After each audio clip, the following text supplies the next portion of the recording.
Okay, so I forgot to hit the record button the first time I tried this. So here's attempt number two at why Ireland should be for the Irish. You were mentioning earlier the leader of Ireland, the Irish Prime Minister Leo Varadkar. By the way, this is Canada's Mark Petroni.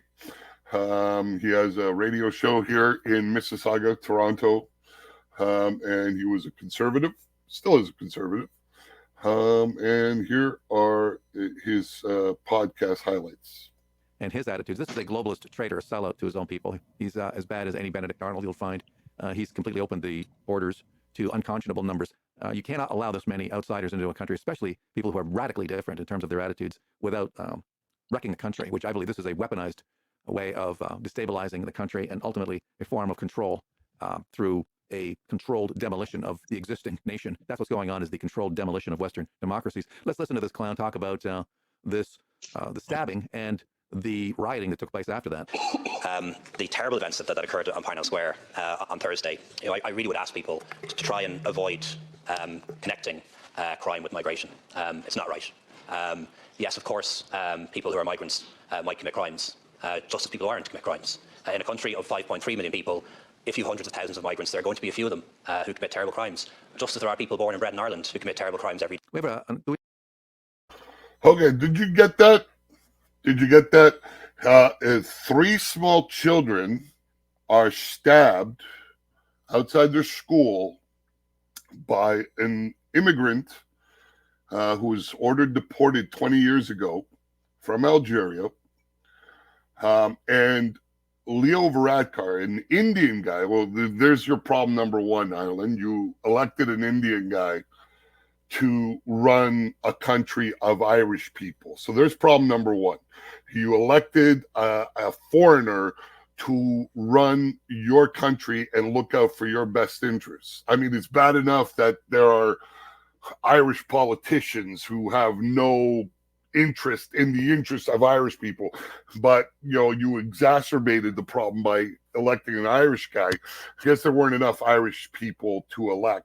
But his concern isn't so much the 3 small children that were stabbed, the 3 innocents that were viciously attacked, butchered in the streets.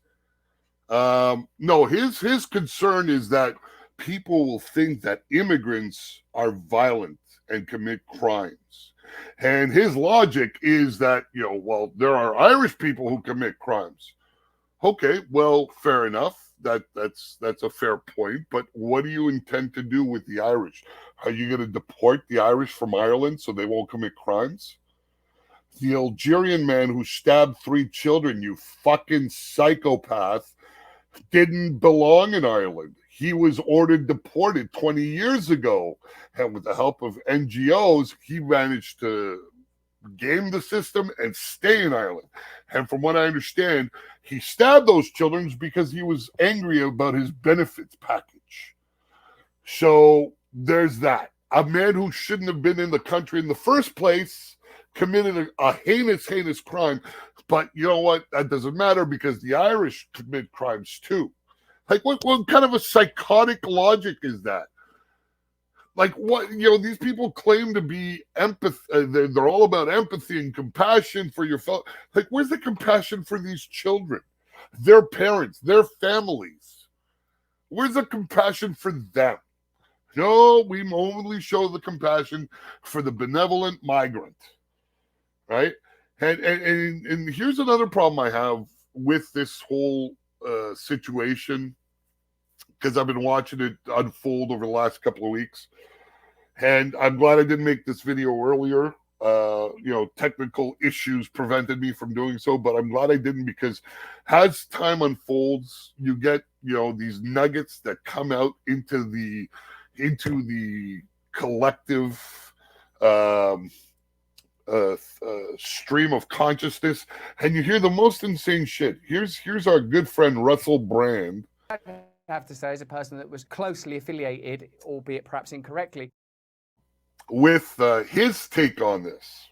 with what you might call left-wing and liberal politics, and now appear to be more associated with conspiracy and right-wing politics, I would say that I've always been incredibly sympathetic to anybody that would have to flee their home nation in order to seek a better life. In particular because countries like the UK and the US have a long history of destabilizing populations in the Middle East and parts of Africa, and it's always felt like part of a kind of contract. If you attack and plunder these nations for their resources, then perhaps if it creates refugee and migrant crisis, some of the responsibility ought be borne by someone somewhere. But I've always felt that it's ordinary working people who generally are most impacted when there are huge demographic shifts, the type that are caused by migration crisis. And I've always felt that ordinary working people's voices are not heard. Now, the reason I'm interested in...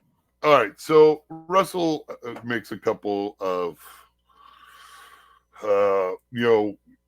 blunders here. First of all, we don't agree. The public who elect these fucking psychopaths who get into power, we never agree to them. They never tell us before, while they're running to get elected, they never tell us, oh yeah, when I get into power, I'm going to find some bullshit excuse to invade Iraq and then do it. All right? They never tell us that stuff. We never agreed to that shit. We never agreed to Obama destabilizing Libya. All right? We never agreed to any of that stuff. Okay, they do that without our approval. They do that without consulting us. Okay, so the idea that somehow the public of these countries deserves what it gets because you went in there and destabilized. No, they should all go have to live with Obama and the Bushes and the Blairs. Those people bear the responsibility of the shit that the fuckery that they engage in. The general public, who usually suffers from those decisions, had no choice in the matter. We weren't sitting at the table and got a chance to say, yeah, let's invade Iraq for some bullshit weapons of mass destruction lie. Or yeah, let's destabilize Libya. Or let's destabilize that place. And let's destabilize this place, okay?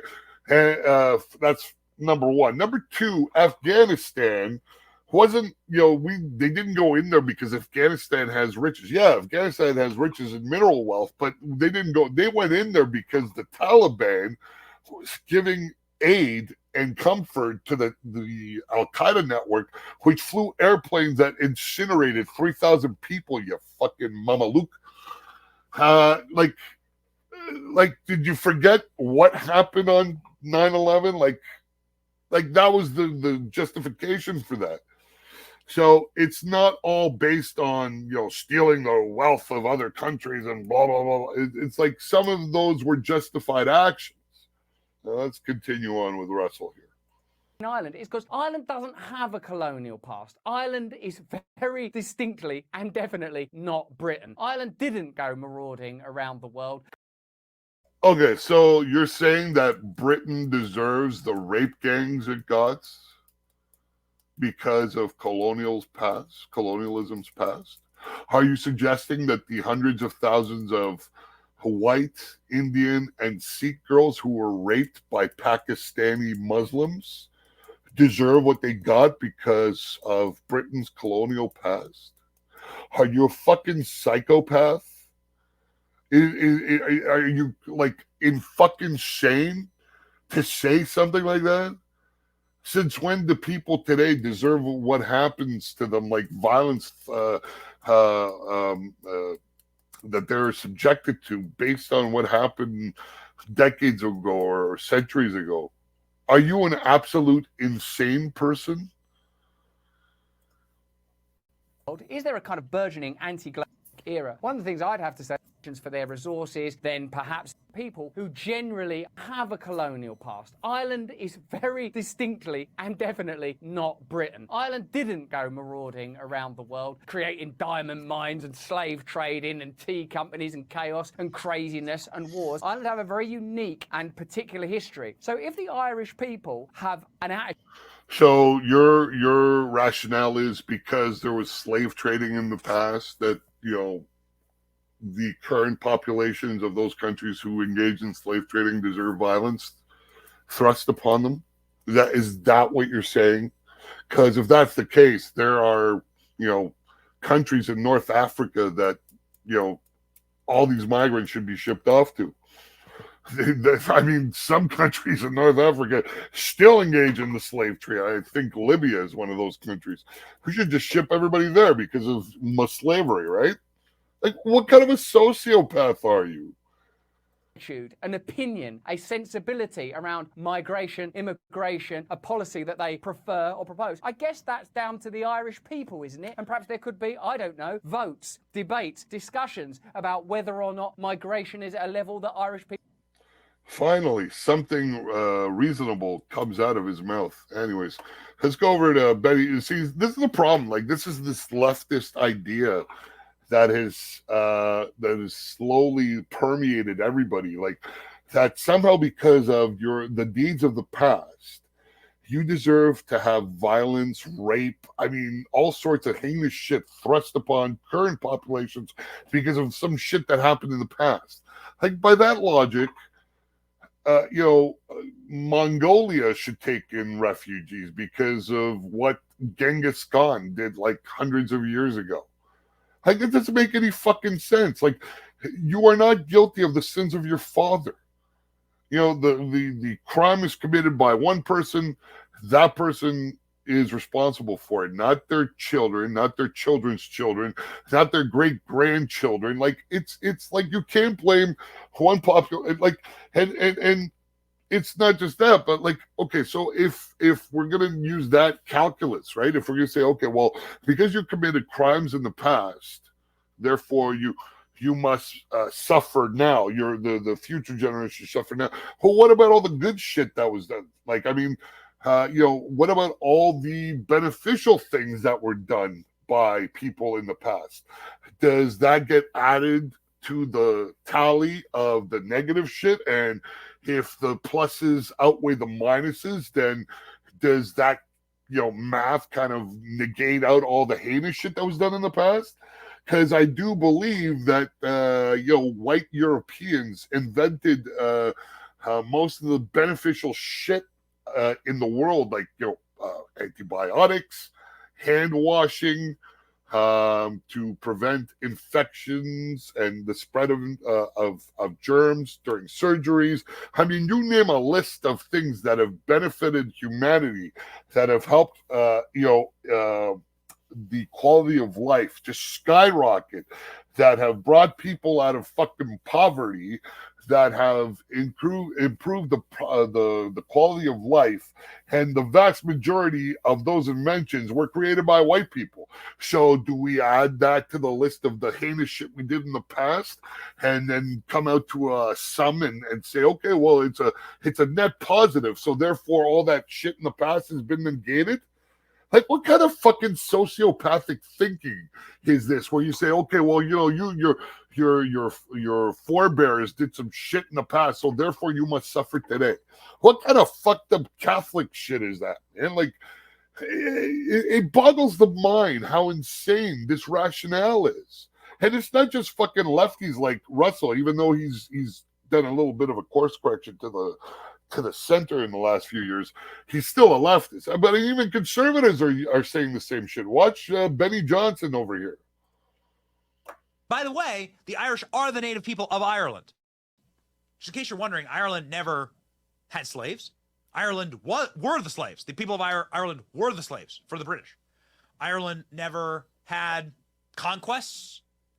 They never have imperial sites set upon destroying other people or other nations or other lands. They just stayed in Ireland. The Irish people are the natives. There were no native Irish people. They are the natives. So, hold on a second. By that rationale, does that mean those 3 children deserve to get stabbed? Let's say if Ireland had a colonial past, if they did engage in slavery, does those 3 children deserve to get fucking stabbed? Is that what you're fucking saying? Are you fucking insane? What is wrong with you fucking people? So when you bring in foreign populations, you're replacing the natives. It is literally colonialism in reverse. Ladies and gentlemen, what's reversed is that the Prime Minister of Ireland, who hates the Irish people and hates himself, They're all That's because he's not Irish. He's a fucking Indian. He should have never been elected in the first place. That's where the fucking Irish went wrong. That's where the Scottish went wrong too by electing Humza Yousaf, who is famously has a YouTube clip of him saying, you know, there are too many white people in Scotland. Fucking Pakistani Muslim, you know, who hates white people. Surprise, surprise. Like, why do you people like these fucking idiots? these self-loathing, sick little degenerates. This guy said of a Irish hostage that was released, she was lost and now she's found. It's funny to me that Benny can understand the insanity of that statement, but doesn't understand what he just said a few minutes earlier was just as equally fucking insane. Anyways, I've had it for the day. I've had it with these fucking morons. Anyways, I just had to get this off my chest because it was really, really pissing me off, eating at me, and I needed to vent. So thank you for letting me vent. I'll have more stuff for you today. Please like and share the video, and I'll talk to you again soon.